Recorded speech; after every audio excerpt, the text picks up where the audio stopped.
Hey, Bowtie Nation. Joseph Hogue here with Saul-Sehy of Stacking Benjamins, Jacob Wade of Roadmap Money here at the FinCon Conference. Love this opportunity because we don't talk about something that's extremely important to most investors, and that easy button of investing, the lazy portfolio, index funds, something that I think is going to make your investing so much easier. And I want to talk to these OGs of finance, OGs of investing here today, and really talk about how to set up at least a part of your portfolio for that the easy button investing with some index funds and some ideas for you. So Joe, great meeting you, great Thanks, seeing you man. here. Good seeing you in the bow tie in person.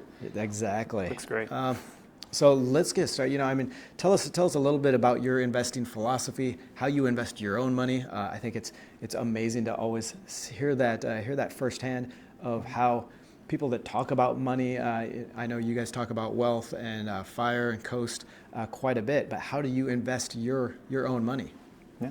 So I slept in till like 10 o'clock today. I am a true lazy person with my investing the exact same way. So I'm a huge fan of index funds. In fact, a majority of my wealth is in just simple index funds, something that owns lots and lots of stocks. So thousands of stocks within my portfolio, but it's a simple, one click buy, easy button, low fees, that type of thing. And so I put pretty much all my wealth in that. Excellent. Joe? Mm-hmm. Yeah, 95% of my wealth is very similar. Back in the 90s, I read the Stephen Covey book, 7 Habits of Highly Effective People. And at the time, I thought it was an okay book, but the thing that resonated with me forever was begin with the end in mind. And so my portfolio is all goal-based. Every single thing is what return do I need? How much money do I need to save to get there? And then I look at what funds have gotten me there, what collection of funds have gotten me there historically. Because I think it's a little like golf. I'm not a great golfer, but I think it's a little bit about staying out of the weeds, staying out of the bad places, and instead, just straight and narrow. 95% of my money is in one fund family, which generally, I don't like. But for a lot of people, I like this though. It's called dimensional funds. So it's a smart indexing strategy. They have more Nobel Prize winners than any other fund family. So smart indexing, lazy, kind of where I'm at. But beginning with the end in mind, I think is the key to my portfolio. Love the idea of a goal in mind and investing on that. I think even on this channel, we talk about individual stocks. We talk about trying to beat the market and those high risk, high return stocks. But and I think it divorces people from the real goal here is to grow your money long term and have it there when you want it and when you need it. So I think it overcomplicates investing. So I love the opportunity to get back to that idea of the easy button, the lazy portfolio. So let's take us through this. What does lazy portfolio mean to you, and kind of how do you start thinking about that? Even before we get to that, Joseph, could I say something about what Absolutely. you just said? Which is, when I was a financial planner, I was a financial planner for 16 years. We always talked to business owners about having an exit strategy. And I think it's the same with your individual stock portfolio, right? You have to know what are the conditions by which I'm going to sell this investment. And that may be as you preach all the time. I mean, it may be several years from now, but I think there's got to be an exit strategy for every plan you have. Yeah. Excellent. Great. Lazy portfolio. What are some of why do index funds make for a great part of that lazy portfolio? Sure. Yeah, I'm a huge fan of the fact that it's emotionless investing, that the index is just tracking. And for me, I typically invest in market cap weighted index, means the biggest companies have the highest share of my portfolio, and then it just goes down from there. But the other thing I like about index funds is that they are, there's no emotion. There's nobody trying to make decisions on it. The decision's already made, and you just buy the thing, and it owns what it owns, and it just follows. It's interesting because you mentioned beating the market, which can be done, but I'm a big fan of just being the market. And then if there's pockets here and there where I can, then I will. But a majority of my portfolio is just to be the market. And then the other thing I like is that it's passively managed, meaning there's very low fees compared to an actively managed fund. So you're not losing any of your returns through fees. And it's sort of self-cleansing, meaning if you buy, say, an S&P 500 index fund and you own those top 500 companies in the US, if a company gets pulled out of that, they're no longer in the index. It's just, oh, hey, this one failed, went out of business. Okay, I no longer invested in that. And then something like Robinhood recently just got put in the S&P 500. Now I own Robinhood. Cool, that's amazing. I didn't have to go make that decision. the decision was made for me. Now I own a quality company. So Yeah, that's the lazy part for me. Yeah, for me, the tracking part is really great. That if a company starts sucking, I don't have to go sell it. It's automatically sold. I don't have to even track that. And if a company's rocking, immediately in the index it gets added. But you know what's, I think, fundamental for me is this idea of instant diversification. Like wealthy people have known for a long time, if I'm buying an individual stock, I don't buy one, I buy 20, I buy 30. And the reason is if something goes bad, then my whole portfolio doesn't die. Well, with an index, how great is that? S&P 500 you mentioned, I'm buying 500 of the biggest companies. Instant diversification and that self-cleaning really, I think, are two great things. The thing about the index being passive, I think that you mentioned, Jacob, is really important as well because, you know, it's not that there's this misnomer you've seen that people have all the time, which is you can't beat the market. Well, people beat the market all the time. The problem is that the way a mutual fund manager is paid is based on how close they get to the market. And if they don't want to get fired, and if they don't want to get sued, they have to stay close to the market, which means fundamentally they usually get beaten. And so if I don't want to get beaten, if I don't want to play the game of which manager is going to help me and which one's going to actually come out and do this, I just buy an index and I give that up, or I go to individual stocks and do it myself. Sure. It's actually kind of a dirty little secret of Wall Street. And when I was an equity analyst, talking to a lot of institutional managers, a lot of ETF providers, and mutual fund managers, exactly. The fastest way to get fired as a mutual fund manager or portfolio manager is to underperform by a big margin. Yeah, get smoked. So what most of them will actually do, and you might not realize this, but they will hug their index or their baseline so closely that it's almost an index fund. They might make a couple of larger bets in individual stocks or come a little bit off of that index, but it's mostly the index or what they're being measured against, just so even if they're wrong, they don't miss it that much. So you're really, if you're going with a higher expense ratio fund, you're probably just getting the index mostly anyway. And that, again, that sets up what you're talking about. They're not going to beat it because they are so close to that. And if they do beat it, it's by 1% or 2%. And that's where then fees become the differentiator, right? Exactly. Because it's passively managed, the fee's so much lower. You don't have all these humans involved. And then the fee ends up winning the day because they have to hug the index. Exactly. So let's talk turkey. What are some of your favorite index funds? What are some that, and maybe some that are right for you or some other people might check out? Yeah, mine's the most basic vanilla one out there is Vanguard's VTI. It just owns the entire market. It's market cap weighted, and it owns, I think it's over 3,500 stocks at this point. It's basically every publicly traded company in the United States at a certain level, and I just like owning everything. Knowing, and this is a joke I have with my wife. Any store we walk into, anywhere we go, I'm like, I own this place. Like, these people are working for me. Do you know who like, I am? Exactly. Kind of Kick in the door. But I still own a lot of those great growth companies that are going massively huge, but also big, steady ones that have great cash flow and are paying out dividends. And so, like, I get a piece of all of that, and I never have to think about it. Like I said, I get to sleep in. So Well, and I think VTI is a great place to start because what are new investors afraid of? They're afraid of picking something that blows up, right? When really what they need to be afraid of is I'm not saving enough money. Because even if you've saved $1,000 and you get a 10% rate of return, which is a fine return, you made a big deal, right? So I think it's far more important when you start out, and generally for me, I think until you get to $100,000, figure out ways to get more money in, and that's why I like just buying a little bit of everything. VTI is great for that. I think once you get past 100,000, I think it's kind of sloppy. And I think you can frankly do a lot better by looking at that Morningstar box, the Rubik's Cube, and having some in large companies, some in mid-size, some in small. I mentioned I like dimensional funds. I like their ETFs. But I also like iShares. You know, I think iShares are very, they track the actual index very, very closely. They have a wide selection of tools that you can use, and they're incredibly inexpensive, which we mentioned earlier is what you're going for. That's one of the big ones. Yeah, that expense ratio, how closely they track the index. And I do want to make the distinction here between index fund and ETF. Okay. Good point. So index funds, they invest on a set of rules that groups an entire part of the market. So the S&P 500 index fund, the SPY, is the top 500 stocks in the, top 500 companies in the United States. It's an index fund, it's passively managed because they only stick with those 500 stocks. The portfolio manager doesn't have any say in it. He has to buy those 500 stocks in that proportion. The QQQ, the NASDAQ QQQ, which is the NASDAQ 100 index fund, the 100 largest stocks on the NASDAQ. So then you've got ETFs, which are, and index funds are sold as ETFs.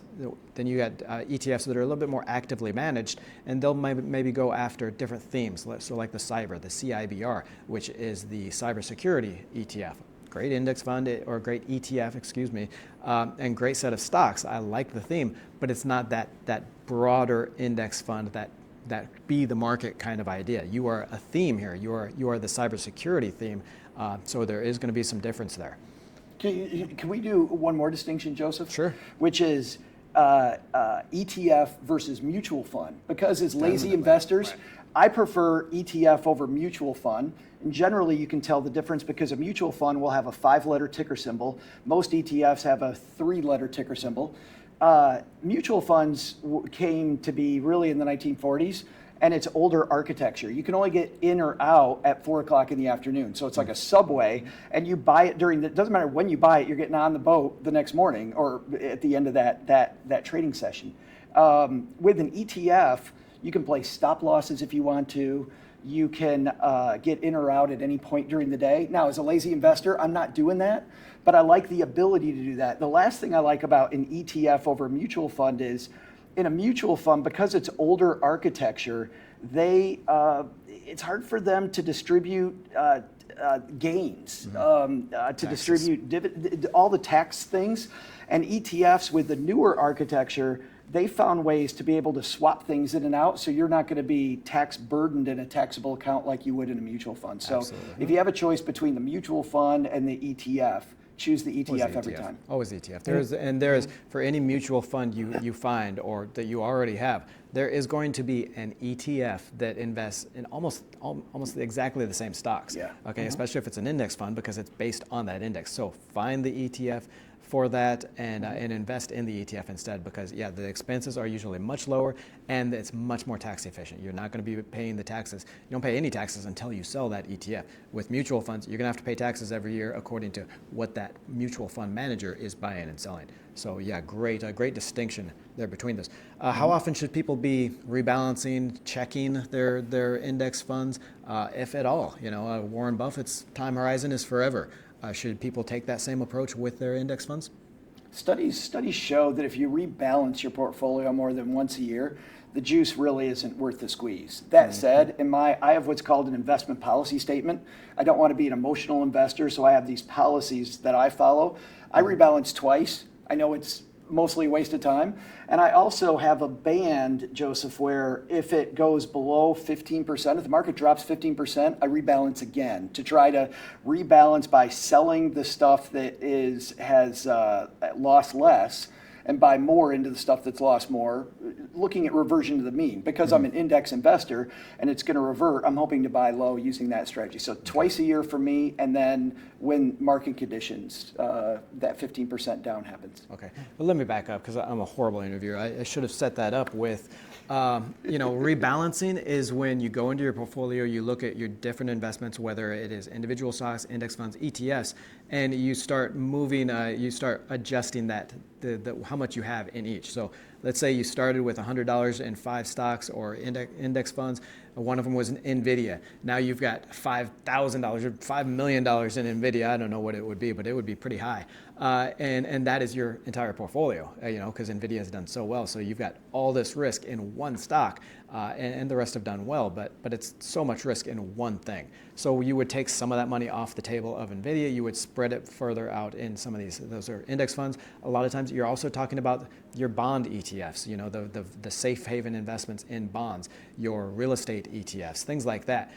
So you're looking at stocks, bonds, and real estate. Sometimes the real estate has done really well, sometimes not so much. So you would go into your portfolio, and Joe's saying like 2 times a year, maybe 1 time a year even, and you'd go in and say, okay, stocks have taken off, but now that part of my portfolio is huge. And if we have a crash, if we even have a correction, I'm in trouble. So I want to take a little bit of money out of that stock index fund or those ETFs and put it in some of these that might have a little bit more upside return left. I started off with percentages based on my goals. So let's just use a very simple 50% stock, 50% bonds. Probably not going to be that. But let's say I have that. Stocks do really well, so they're at 60%, and bonds are now at 40. And to your point, Joseph, then I just go back, I sell the 10% that's over 50, go back, and I'm back at 50-50, selling high, buying low is what I'm doing. And I'll tell you, this sounds great on paper. It might sound cool listening to us do that. As a guy who's a financial planner for 16 years, let me tell you what happens. People would walk into my office and I'd go, hey, guess what, Joseph? We had this great thing. Our stock fund did really well. Joseph goes, oh, yeah, okay, so what's the strategy? We're putting more in that, right? They call it the good one. I'm like, no, guess what we're going to do? They're like, we're not going to sell it. Wait, what are we going to do with the money when we sell it? You're smart. What are we going to do? We're going to buy the one that went down. They go, the crappy one? Why do we put more money in the crappy one? Which you don't do with stocks, right? You don't chase that. But with funds, there is reversion to the mean. These different categories have reversion to the mean. So it was always funny. It takes guts of steel to actually do it. It sounds great. It is great. But people were always like, I don't want to put more money in the bad one. Yeah. Well, I think that's why you're spot on, having an investor policy statement, something where you go, this is my chosen asset allocation, and you make that decision for a reason, so that when you are going to rebalance, maybe a couple of years down the road, and you're like, I'm rebalancing to this 50-50 portfolio, but I chose this 50-50 portfolio for a reason. I'm retired. I want to make sure that this is exactly where it stays for safety, for security, for longevity, all those things. For me, I'm younger. I'm pretty much just all in on U.S. equities is where a majority of my wealth is, and so I don't do a lot of rebalancing right now. But I know that like when you get to a place where like you've spread, let's say over 5 index funds, like you were saying, you make that choice for a reason. I want 20% here, 10% here, maybe 70% in equities. And then when those take off, you're like, I chose this 10 and 20% for a reason. So even though it feels weird selling as these are going up, it's the right thing to do based on your goal. Go back to your goal-based investing. So. Yeah, and this won't help you get rich faster. I want to be clear. And financial planners are all about diversification. It's about not losing money. It's about staying out of the weeds.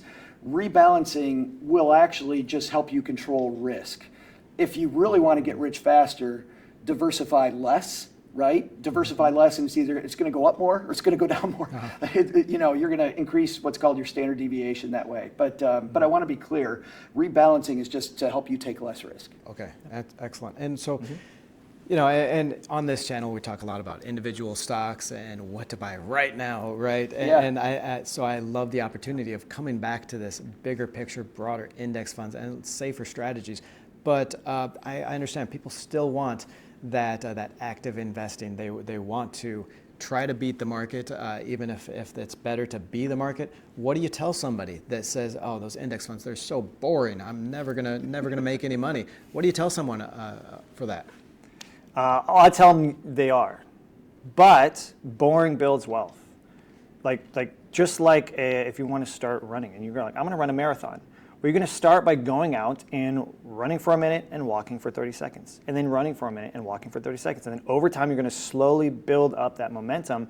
The same thing works with index funds because the way they compound, the way they're fully diversified, and all those advantages we already talked about, just putting the money in there, you don't have to think about it because, at least for me, the more I think about something, the more I kind of like tinker with it, and I kind of mess things, personally, for me, I mess things up. And so if I just let it do its thing, I'm going to get to that marathon pace. I'm going to be able to build massive wealth through the boring. Now, I will say, I want to reserve 5 to 10% of my portfolio for the outperformance. For the, for me, it was crypto for a while, or for individual stocks. Finding those outperformers that can really, take things off, but it doesn't risk, my long-term wealth building strategy. So yes, I have 90% boring, 10% fun. Okay, excellent. And Joe, from the advisor perspective, all that knowledge, what would you tell people? I just think we don't think widely enough about our income streams. Like I would often have clients back in the day, I've been a financial planner in 15 years, but I still feel the same today, which is we want our portfolio to be exciting, but we never asked our boss for a raise. We never did a side hustle. We never decided to do things that would create other income streams. Like, why wouldn't I have that piece be exciting, my career be exciting, and have my portfolio then be the safe place where I know that money is going to be there? So it's almost like I go and I make a ton of money in this thing that I'm really good at, and then I bring it over here and I know this is going to be here when I need it.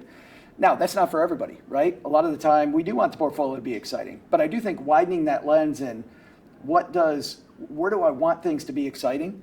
I don't think we look wide enough. Excellent. Great advice. Joe Saul-Sehy of Stacking Benjamins, Jacob Wade, Roadmap Money. I'll have some links to videos there in the description where you can check these guys out. Where should people start on your channels? What are some of the videos that you think are really best? On this topic of diversification, by the way, thank you so much for having us. Yeah, and I've loved the discussion, guys. We talk about this thing about how to diversify appropriately called the efficient frontier. I roll my eyes when I hear those two words. It sounds hard as hell. It's not, and it helps you pick funds that go well together. So if you're looking at diversification, I think for Stacking Benjamins, that's a great place to start. I'll give you that link. Okay, excellent. Yeah, so that'll be in the description. Check that out.